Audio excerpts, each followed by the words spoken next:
Some stories sound terrifying enough when told out loud, but when there's real photos and actual video footage to back them up, they cross a line into something much darker, something you can't simply dismiss as fiction. Tonight, we're diving into 3 real stories that come with visual proof, and each one is more disturbing than the last. In our first story, a man exploring an abandoned roadside motel finds far more than just peeling wallpaper and broken glass. His shaky phone footage captures strange shadows that move without any source of light, and a figure standing perfectly still at the end of the hallway, only to vanish when he gets closer. Our second story takes us to a late-night train station where a commuter snaps a picture of what looks like a lone person on the tracks. But when the security camera footage is reviewed, what they see sends shivers down the spine of everyone present, because that person never moves and doesn't seem entirely human. And in our final story, a group of friends hiking in the mountains discover a trail camera that shouldn't have been there. When they check the memory card, the images reveal something, or someone, that had been following them for miles, appearing closer in each shot. These aren't just creepy tales told in the dark. These are real incidents, with real visual evidence you'll see for yourself. Stay with me until the end, because the final set of photos might just make you wish you never pressed play. Story 1, The Last Frame. I wasn't looking for trouble that Saturday. I was just wandering the flea market, coffee in hand, sifting through boxes of chipped mugs and faded postcards. Then I saw it. An old Nikon film camera sitting alone on a table, its leather strap frayed, the metal scratched, but solid. The seller, an older man with eyes that didn't seem to blink enough, said it came from a storage unit someone forgot about. He smiled when I asked if it worked. "Depends on what you mean by works," he muttered. I laughed awkwardly and handed over $20. When I got home, I noticed the weight, heavier than it should be. I popped the back open, expecting it to be empty. Instead, there was a roll of Kodak film, half shot. That's the thing about film. It captures a moment you can't take back. And I've always been curious to see moments I wasn't supposed to. I drove to the only photo lab still operating in town. The clerk took the roll, gave me a slip, and told me to come back in a few hours. When I returned, he was different. He didn't smile, didn't make small talk, just slid the envelope across the counter without looking at me. "They're interesting," he said, almost under his breath. I got into my car before opening it. The first few prints were nothing strange. A cloudy field, a rusted playground, the inside of what looked like a diner. Grainy, soft, maybe from the 80s. The fourth photo was a man I didn't recognize, sitting in a kitchen I didn't know. He was staring directly into the camera. His eyes were wide, and his mouth was slightly open, like he'd been caught mid-sentence. The next few were stranger. A woman in a dark hallway, holding something that looked like a rope. Then a small, empty bedroom. Then me. I froze. It wasn't possible. It was my apartment, my couch, my coffee table, and I was lying there, asleep. The timestamp on the bottom corner said August 7th, 2025, 3:14 a.m., 2 weeks ago. I flipped to the next print. Same angle, same room. But now I was awake in the photo, looking toward the camera with a confused expression. I don't remember that. I know I didn't pose for that. My hands were shaking now. The next photo was worse. Much worse. It was taken from outside my building. Nighttime. I was in the window, leaning on the sill. And the final photo. I nearly dropped it. It was me, standing outside my building, looking up toward my own window.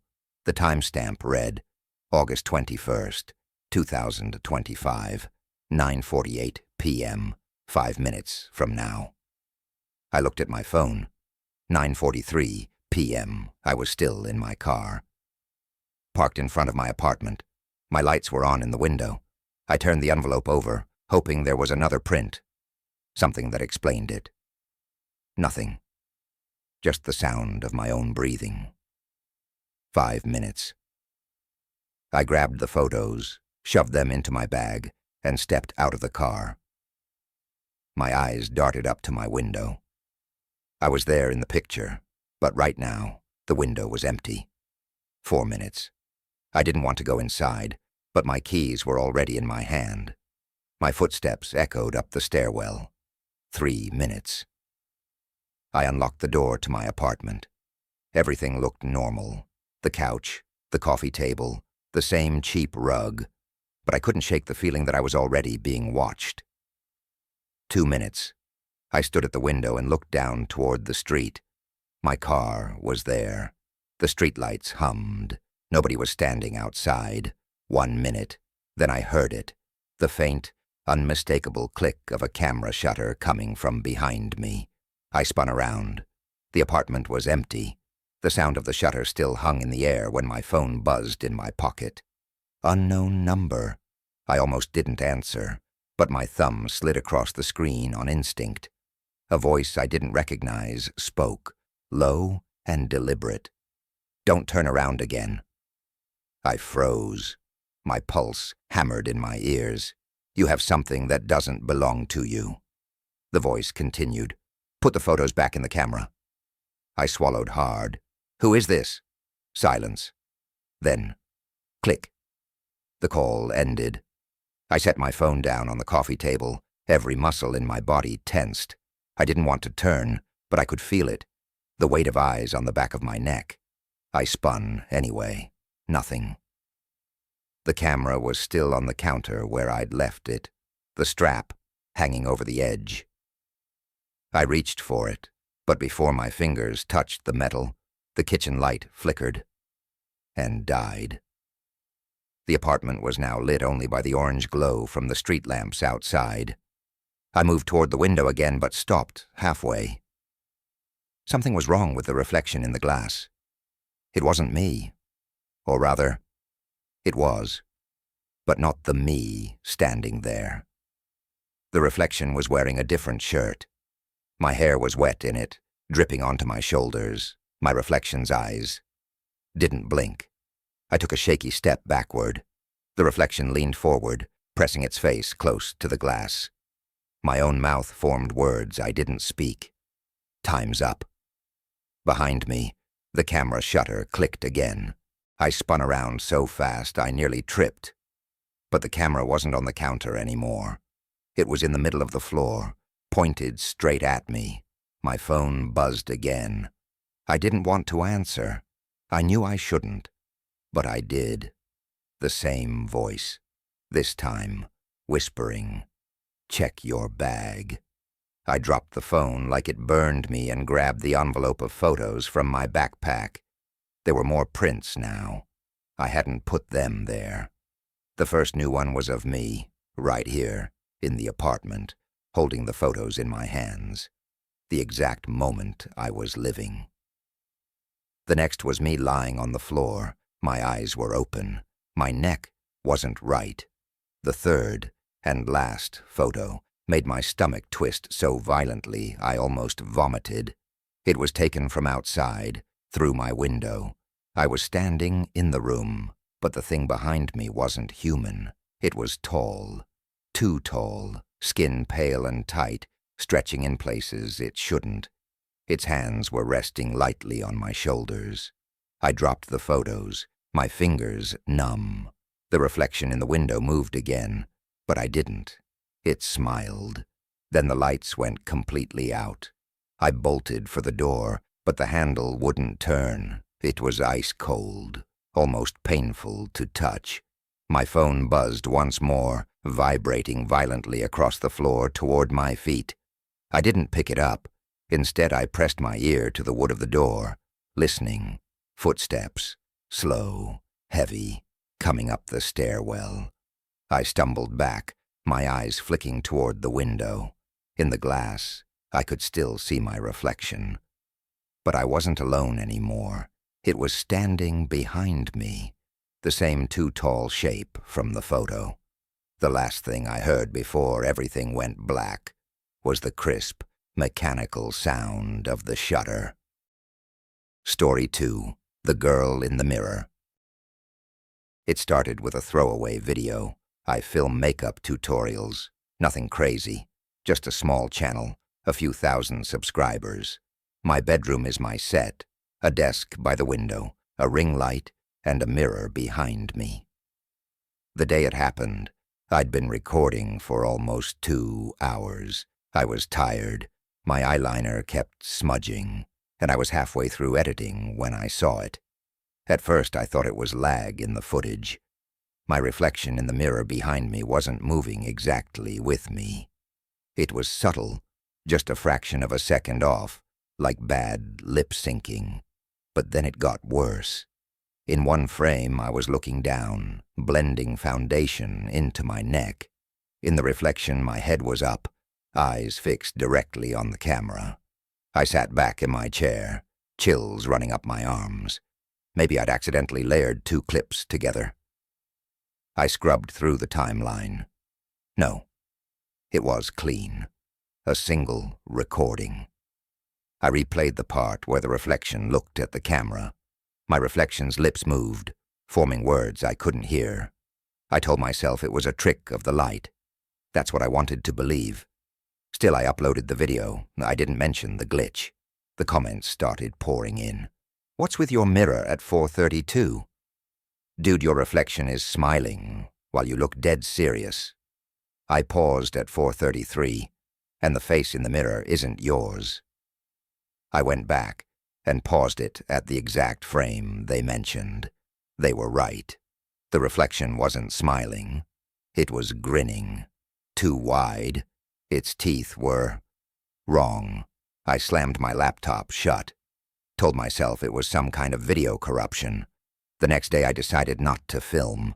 But when I opened my editing software to work on a different project, there was a new file I didn't remember recording. No title, just a date. Yesterday's date. I clicked on it. The footage was my bedroom, but darker, like it had been filmed at night. I was sleeping in my bed, and in the corner of the room, just out of the lamplight, the mirror's surface was moving, like something was pressing against it from the other side. I paused the video, my hands shaking. The timestamp in the corner read 2:17 a.m. I checked my phone photos from last night. At 2:17 a.m., I was asleep. I hadn't been filming. When I closed the file, there was another one. This time, the date was tomorrow. I opened it. It was me again, sitting at my desk, wearing clothes I didn't own. The lighting was different. Daylight, streaming through the window. I was staring into the camera, not blinking, and the me in the footage said clearly, "Stop looking." Then the screen went black. I jumped so hard I knocked my mouse onto the floor. The mirror behind me creaked. Just the frame settling, I told myself. But when I turned, my reflection was still staring straight at me, even though my head hadn't moved yet. That's when I noticed something else. The ring light in the reflection wasn't on. The ring light in the reflection wasn't on, but mine was, glowing bright in the room. I took a cautious step closer to the mirror. My reflection stayed still for a fraction of a second too long before copying the movement. The delay was obvious now. Intentional. I reached toward the glass. My reflection didn't. Instead, it leaned forward from its side, closing the gap between us until its forehead almost touched the inside of the mirror. The grin returned. I stumbled back, knocking my chair over. My phone buzzed on the desk. A notification from my streaming app. Live now. 12 viewers. My heart stopped. I hadn't started a live stream. I opened the app. The stream showed my bedroom from the same angle as my desk setup. I was on screen, only I wasn't moving, just sitting there, staring into the camera with a faint smile. The chat was blowing up. Is this a performance? How are you doing that with the mirror? Is someone behind you? I typed into the chat from my phone. This isn't me. Instantly, on the stream, the me at the desk tilted her head, as if hearing me. Then she spoke. That's right. I'm not you. I dropped the phone. In the reflection, her eyes darkened. Not just shadow, but black, swallowing the whites. She placed her hands against the glass from the inside. The mirror's surface rippled. I backed up until my shoulder blades hit the wall. My live stream viewer count jumped. 45, 87, 200. Comments flew. Dude, this is fake, but so good. That glass is bending. Look behind you. My phone vibrated violently. A new text from an unknown number. Let me out. The mirror groaned, the sound deep and wrong, like something breaking under pressure. Cracks began spiderwebbing across the surface. From the inside, my streaming doppelganger stood up. The sound of the chair scraping across the floor echoed not from my room, but from the speakers on my desk. She stepped closer to the camera. The image glitched, distorting her face into something stretched and angular. The cracks in the mirror spread wider. A jagged hole formed where her hand pressed, and cold air poured out. I screamed and bolted for the door, but it slammed shut before I reached it, hard enough to rattle the frame. I turned back. She was halfway through now, one leg sliding into my world. Her skin wasn't right. Pale in some places, almost glossy, like wet porcelain. The chat was going insane. OMFG. What is that? Turn around, she's there. She stepped fully into the room, the mirror behind her sealing like water. Now there was only one reflection, hers, in the glass.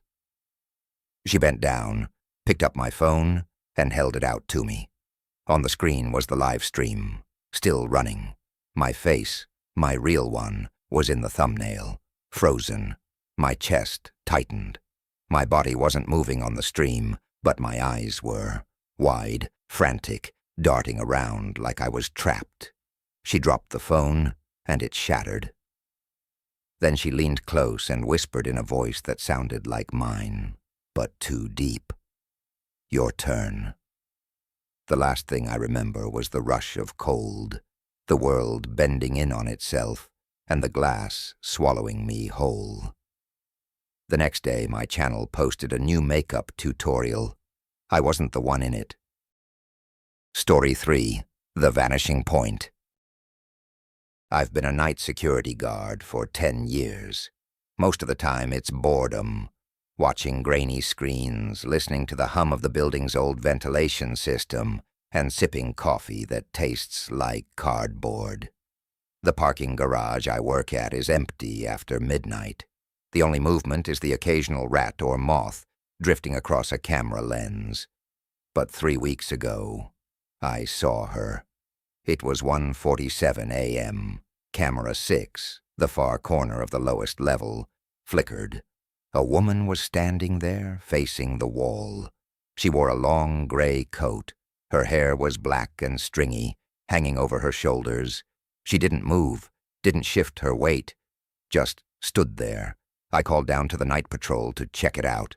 10 minutes later, he came back on the radio. Nobody's there. That corner's empty.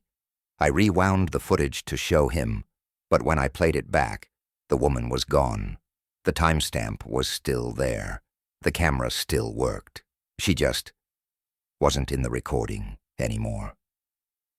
The next night, same time, she appeared again. Same place, same posture, facing the wall.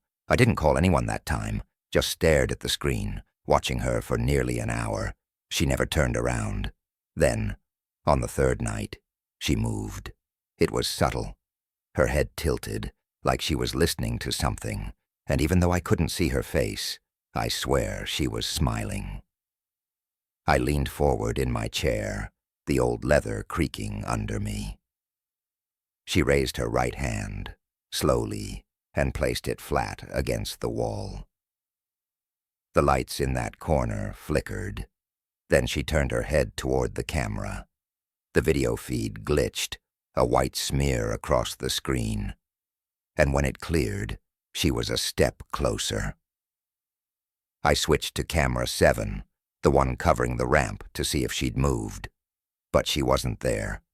When I flipped back to camera 6, she was standing even closer than before. I don't know why I didn't just shut the monitor off. Maybe I thought if I looked away, I'd miss whatever was happening. She did it again. Another glitch, another step closer. By the 5th jump, she was right under the camera, staring up into the lens. Her face was pale. Her eyes were wide. Her mouth hung open just enough for me to see teeth. Small, jagged, too many. The feed cut to static. When it came back, the corner was empty again. The next day, I told my boss. He laughed, said I'd been watching too many horror movies, but when I asked him to check the footage from that night, he frowned. The file was corrupted. The following week, she started showing up in other cameras. Camera 4, the elevator lobby. Camera 2, the main entrance, always facing away at first, always turning to look at the lens. Last night was different. She didn't vanish when the feed glitched.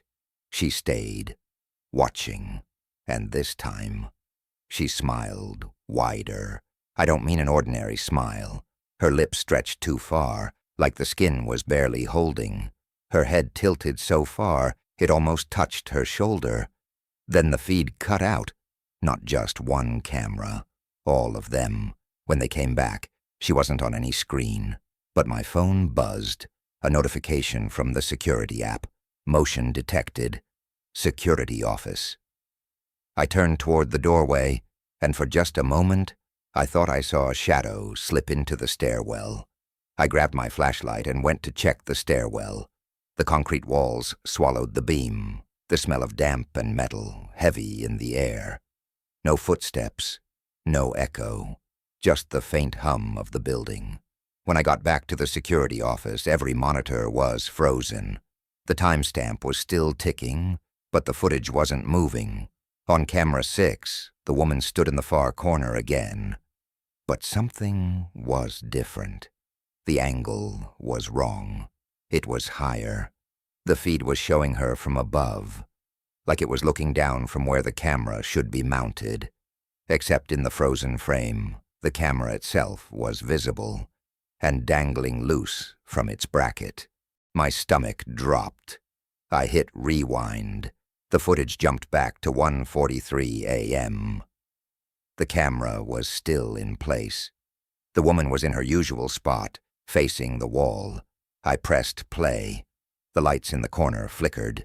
She turned her head, not toward the lens this time, but toward the ceiling. Then the screen glitched. When the image cleared, the view had shifted, as though something had pulled the camera down. Now the feed was jerking and swaying, catching glimpses of concrete and shadows before finally locking onto her face. She was smiling again, but this time she wasn't alone. There was a shape behind her, tall, featureless. Its outline wavered, like it wasn't fully there. I felt a cold prickle crawl up my spine. The next glitch showed her closer, much closer. And then I realized the view was no longer coming from the mounted camera at all. It was coming from the floor. The final frame before the feed froze again was of her feet. And just beyond them, another pair of shoes. My shoes. I leaned back from the monitors, heart thudding in my throat.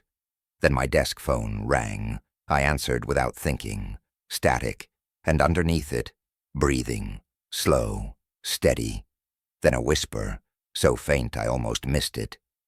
Check camera 1. I switched to camera 1. The screen showed the security office, my office, from behind my chair. I was there, hunched forward, staring at the monitors. I looked at the screen. I looked at myself in the screen. I raised my hand. The me in the feed didn't. Instead, the other me smiled. Lips too wide, teeth too sharp. The monitors flickered, every camera switching to a new view, all of them showing the woman but from impossible angles, places where no cameras existed. Some were close enough to see the cracks in her skin, like porcelain splitting. The last camera to change was camera 6.